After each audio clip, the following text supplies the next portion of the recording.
Shalom anak-anak semuanya, selamat pagi. Kita akan melanjutkan pembelajaran kita pada pertemuan yang ke-14 hari ini.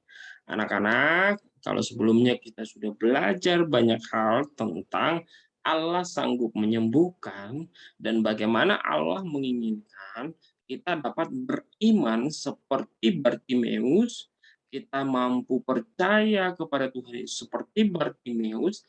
Karena apa? Karena iman yang besar, iman kepada Tuhan Yesus akan mampu mengobati dan menyembuhkan dan juga menyelamatkan kehidupan kita. Anak-anak sekalian, hari ini kita akan melanjutkan pembelajaran kita dan kita akan belajar tentang bentuk-bentuk keterbatasan daripada manusia sehingga mengapa kita harus selalu bergantung kepada Tuhan Yesus. Tetapi sebelumnya, anak-anak sekalian, Bapak mengajak kalian untuk berdoa bersama. Mari kita lipat tangan, kita berdoa. Bapa dalam sorga, kami berterima kasih atas kebaikan Tuhan di dalam kehidupan kami, dan bersyukur karena Tuhan memberikan kami kesehatan, Tuhan memberikan kami kepintaran, dan Tuhan memberikan kami orang tua yang baik, yang telah berjeri lelah mencukupi semua kebutuhan. Tuhan Yesus, berkatilah guru-guru kami, teman-teman kami, dan saudara kami. Di dalam nama Tuhan Yesus kami berdoa. Amin. Anak-anak sekalian, hari ini kita akan melanjutkan pembelajaran kita, ya, yakni mengenal bentuk-bentuk keterbatasan manusia. Anak-anak, jika Bapak bertanya apa sih keterbatasan manusia dan apa sih kelebihan daripada Allah, tentu kalian mungkin akan dengan gampang bisa menjabarkannya, bisa menjelaskannya. Yang pertama, sebagai contoh, manusia, keterbatasan manusia yang pertama yang Bapak mau jelaskan ialah manusia itu bisa haus, manusia itu bisa lapar, sudah. Sehingga manusia untuk bisa tetap bertahan hidup, maka mendapatkan energi, maka dia harus tetap makan, dan jika dia ingin mendapatkan energi juga dia harus tetap minum. Dan itulah tandanya bahwa manusia itu adalah salah satu manusia yang terbatas. Karena apa? Dia membutuhkan makanan dan minuman untuk bertahan hidup. Apalagi keterbatasan manusia. Manusia memiliki keterbatasan di dalam berpikir. Manusia memiliki keterbatasan di dalam berbicara. Karena nggak mungkin selama 24 jam satu hari kamu berbicara. Ada waktunya ini akan berhenti. Ada keterbatasan telinga. Artinya tidak mungkin suara yang sangat keras sekali bisa kalian dengar. Mungkin kalian akan tutup telinga. Kita mempunyai keterbatasan mata dalam melihat. Artinya tidak mungkin kita melihat cahaya yang sangat terang, kita mungkin akan tutup mata. Ada banyak sekali keterbatasan-keterbatasan yang secara sederhana dapat kita lihat di dalam kehidupan kita. Kita juga mempunyai keterbatasan di dalam mengingat. Kita juga mempunyai keterbatasan melihat sesuatu yang ada di depan kita. Kita juga mempunyai keterbatasan mengangkat sesuatu beban ataupun sesuatu benda. Kita juga mempunyai keterbatasan menarik sesuatu benda. Kita juga mempunyai keterbatasan bertahan di suhu yang paling dingin. Kita juga mempunyai keterbatasan bertahan di suhu yang panas. Gitu. Jadi manusia itu memiliki begitu banyak keterbatasan-keterbatasan. Dan kita akan melihat apakah Allah itu tidak terbatas, apakah Allah itu terbatas. Ya. Kita adalah manusia yang penuh dengan keterbatasan dan sering sekali kita tidak mampu menahan diri dari godaan. Salah satunya menyontek, berbohong, mengambil harta milik orang lain atau teman dan sebagainya. Akibatnya kita jatuh ke dalam dosa karena melawan perintah Allah. Namun kita bersyukur karena Allah mengasihi kita dengan bersedia mengampuni dosa dan kesalahan kita yang mau bagi orang-orang ataupun anak-anak yang mau. Anak-anak sekalian, dalam pembelajaran kita hari ini kita melihat bahwa salah satu keterbatasan manusia, yakni manusia itu bisa saja tergoda untuk melihat tugas temannya, berbohong, mengambil harta milik temannya, dan lain sebagainya. Apakah Allah itu adalah Allah yang terbatas? Tadi Bapak sudah menjelaskan tentang manusia yang terbatas, ya. Dan di sekolah kita menjadi anak-anak yang terbatas karena mungkin kita sering akan tergoda untuk menyontek, berbohong, mengambil tugas temannya, mengambil barang temannya. Tapi apakah Allah itu adalah Allah yang terbatas? Ya, Allah, dia dikatakan sebagai Allah karena apa? Karena dia adalah pribadi yang tidak terbatas. Allah memiliki kasih yang tidak terbatas. Kalau manusia kita mau mengukur berat badannya, kita cukup bawa ke puskesmas, terus ditimbang badannya, terus ketemu, oh iya 20 kilo, 30 kilogram, 40 kilogram beratnya. Tetapi Allah tidak ada satu alat ukur apapun yang bisa menghitung berat dan juga berapa besar diri Allah. Tidak ada alat ukurnya. Jadi ketika dikatakan kasih Allah, maka kita tidak tahu berapa besar itu kasih Allah. Artinya tidak terhingga. Pengetahuan Allah, kita tidak bisa tahu, kita tidak bisa menebak, dan tidak ada ukuran menjelaskan seberapa banyak yang Allah tahu. Allah Maha Hadir. Tidak bisa kita mengukur dan kita tidak bisa menentukan Allah itu bisa hadir di tempat di mana saja. Karena apa? Karena ketika ada Allah, ya, Allah berada di surga, tapi dia bisa melihat seluruh alam semesta. Allah itu Maha Pengasih, itu kasihnya tidak terbatas. Artinya, kalau manusia semuanya penuh dengan keterbatasan-keterbatasan, Allah itu penuh dengan ketidakterbatasan. Artinya tidak terhingga.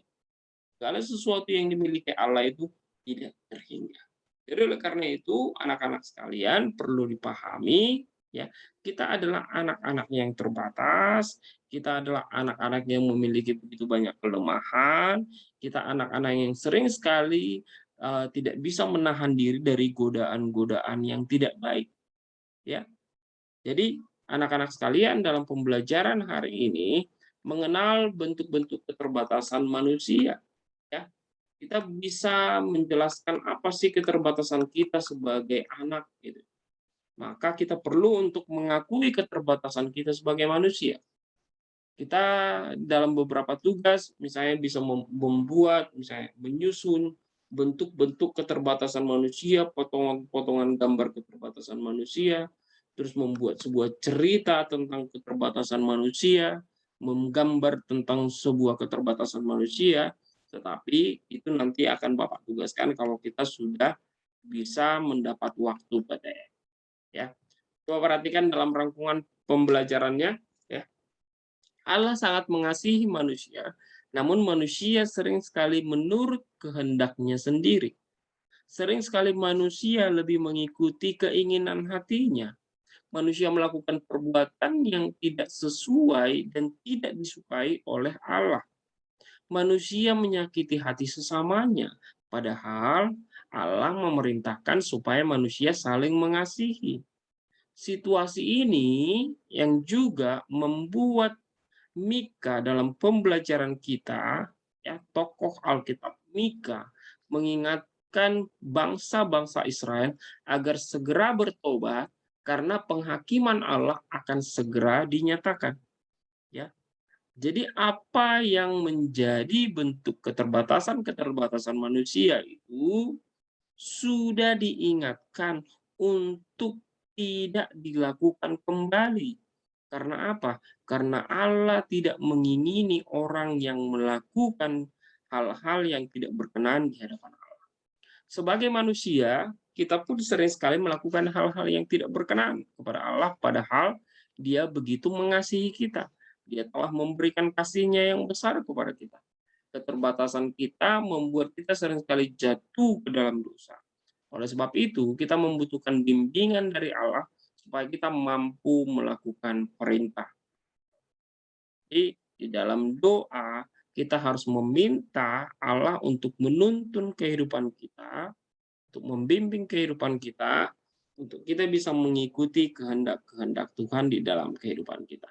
Anak-anak sekalian, Bapak mau sampaikan, ya, keterbatasan manusia bukan menjadi alasan, ya, bukan menjadi alasan bagi anak-anak kelas 4 untuk tidak bisa berbuat sesuai dengan kehendak Tuhan. Memang anak-anak kelas 4 adalah anak-anak yang terbatas. Bapak sudah sebutkan semua keterbatasan-keterbatasan itu. Dalam belajar juga kita terbatas, dalam berjalan kita juga terbatas, dalam berlari juga mungkin kita terbatas karena bisa langsung lelah, dalam berenang kita juga terbatas, ya. Dalam bermain juga kita terbatas, dalam banyak hal kita terbatas. Maka dengan demikian, ya, itu bukan menjadi alasan untuk mengatakan bahwa kita adalah manusia yang lemah, ya. Kita adalah manusia-manusia yang diberikan kekuatan oleh Allah. Oleh karena itu, bergantunglah sepenuhnya kepada Allah, ya. Percayalah sepenuhnya kepada Allah. Jadi, apa yang akan kita pelajari hari ini anak-anak, yang mungkin akan lebih banyak penugasan, karena Bapak hanya akan menjelaskan, hanya untuk menjelaskan tentang keterbatasan-keterbatasan manusia tadi. Ya. Apa tugas kita hari ini? Sangat mudah sekali. Ya. Bapak meminta kalian untuk menuliskan,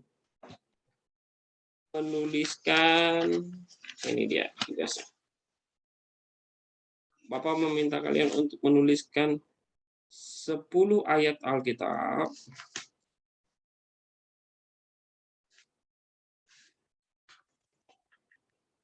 yang berkaitan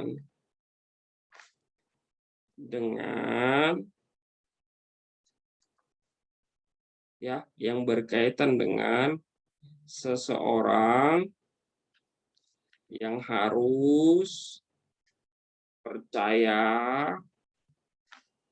dan bergantung kepada Allah.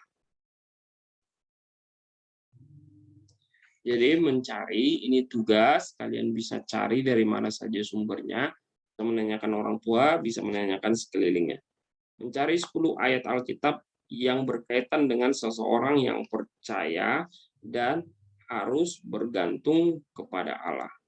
Jadi ayat-ayat itu misalnya berbicara tentang kepercayaan kita kepada Allah, ya. Ayat-ayat itu berbicara tentang mengapa kita harus bergantung kepada Allah, gitu ya. Jadi salah satu mungkin ayat Alkitabnya, ya, janganlah hendaknya kamu khawatir akan hidupmu, tentang apa yang akan kamu makan, tentang apa yang akan kamu minum, gitu. Serahkanlah seluruh kekhawatiranmu kepada Tuhan, karena Dia yang memelihara kamu.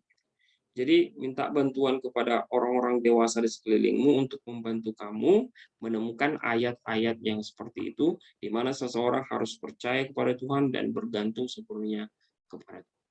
Mungkin juga ada ayat-ayat yang ketiga, misalnya contohnya, jangan bersandar kepada pengertian dirimu sendiri, ya, tetapi percayalah kepada Allah, gitu ya.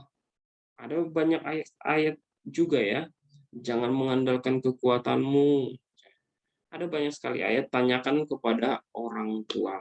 Jadi 10 ayat Alkitab yang berkaitan dengan seseorang yang harus percaya, ya, yang harus percaya kepada Allah dan bergantung kepada Allah.